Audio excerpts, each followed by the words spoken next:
Eno je to, da se ne da stvari spreminjati zunaj sebe. Ker tisto, kar je v teh manifestih in teh dobrih namenih zapisano, je lahko odlično, ampak če mi tega osebno, če človek tega osebno ne živi, tisti, ki te ideje nos v trebuhu ali v glavi, če tega ne živi osebno, to se pravi, da se sam sebe ne preobrazi, da ne gre skozi procese preobrazbe, ne zunaj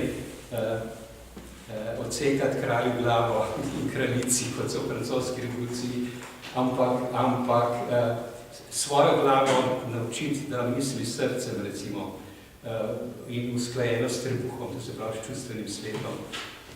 To je veliko težje kot kralj odsekati glavo, ampak je tudi bolj osotno, da ljudje se tega ne lotijo, ampak da se zmeraj stvari spremimajo na zunaj.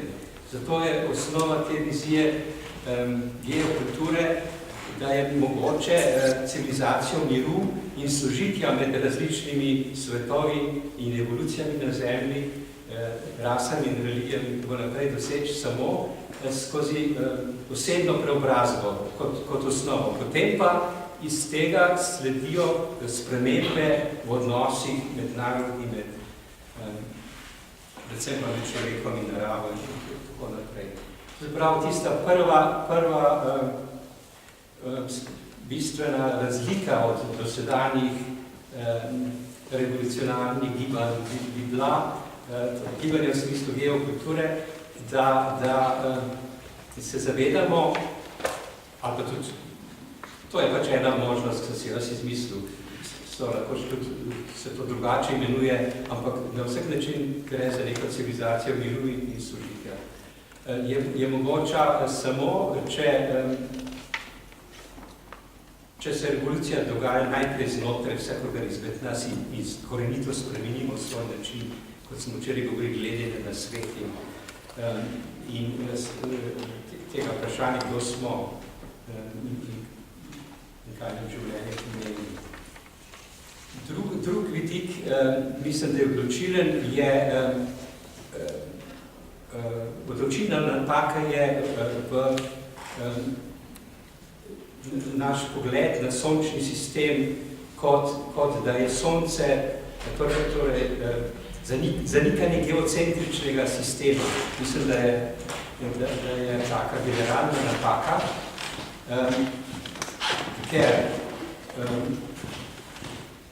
s tem, ko se nekomu vzame identiteto, mi smo zemljice identiteto, zemlja ni več v središču. Zmeraj, vse kulture, stare kulture so zmeraj razumele, da je zemlja v središču svojega vesolja.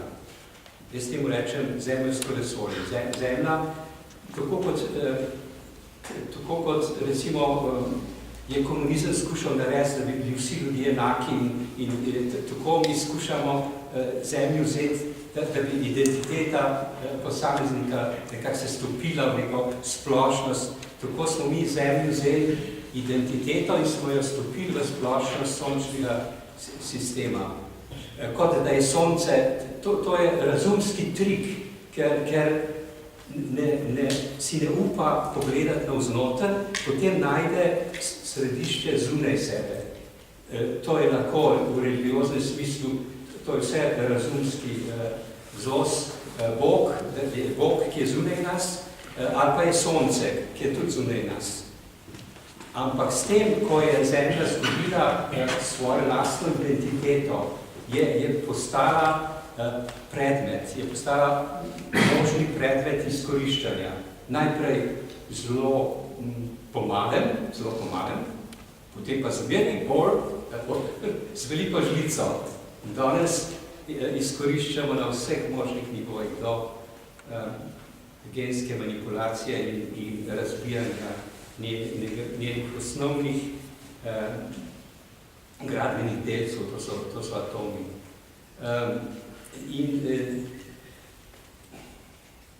Zato je bilo potrebno, je razum najprej moral vzeti za identiteto. Zato se jaz odločno zavzemam za geocentrični sistem in ne verjamem v heliocentričnega najprej.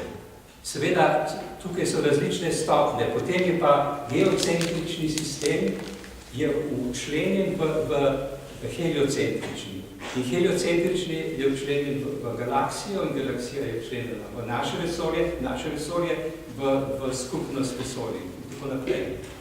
Ampak bistveno je, da se posamezniku ne vzame lastno identiteto, lastno središče. To, kar se učimo zdaj v meditacijah, v sodobnih duhovnih gibanjih, je to, da spoznavamo svoje lastno osebno središče in da izhajamo iz tega središča, ne iz nekih misli, iz nekih splošnih idej in masovnih vzorcev, ki bi jim sledili, ampak se učimo tega, da izhajamo iz svojega lastnega središča in se potem povezujemo z drugimi soljudmi, z drugimi bitji in tako naprej. Na ta način smo vzemljeni. Kakor hitro se pa to središče zanika, kot smo to storili pri Zemlji, potem je Zemlja na razpolago. In lahko še tako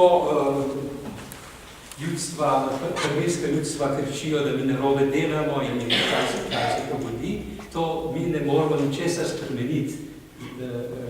Dokler ne spremenimo tega osnovnega stališča, da Zemlji priznamo njeno lastno identiteto in da to, kar sem včeraj govoril o 12-dimenzionalnosti in o teh paralelnih svetovih, torej, da je Zemlja svoje lastno, Zemlja je Sonce. Zemlja je svoje lastno Sonce. To sem jaz v znanstvenih knjigah prečital in to znanost trdi, torej, da je znotraj je Zemlja zvezda. A to ni res. To je res, ampak mi to je spet ena tistih reči, ki jih vemo, pa se jih v šoli učijo že malčki, ampak ne povežemo to s tem, da je Zemlja središče. Zemlja je središče. In tista žareča krogla, ki je v središče, je telo Gaje. To je tako visok duh, ki razvija vse to življenje na tem planetu, da lahko biva samo v ognjenem jedru. In to so Grki imenovali Gaja ali pa Pača mama rečejo v Južni Ameriki. To ni nobena romantična zadeva, ampak to je tisto notranje sonce, ampak to je staro sonce.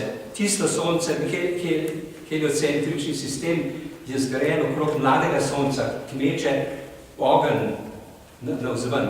Gaja se je naučila ogenj držati navznoter, ampak s tem je pa omogočila, da preko preobraz skozi različne plasti in skozi plasti, mineralne plasti, ona to žarčenje, ker sonce kot mlada zvezda meče okrog in razmetava, ona zna preobraziti v tako fino, milo obliko, ki reče bioenergija. To se pravi življenjska sila, či, prana. In na ta način omogoča razvoj življenja na svoji površini. Ampak mi smo žarki tega sonca, vsi mi rastline, gore, vsi smo,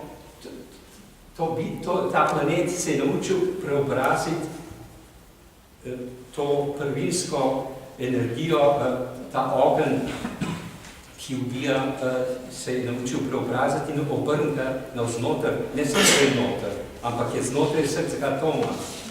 To, kar mi razvijamo, je pravzaprav razvijamo osnovo življenja.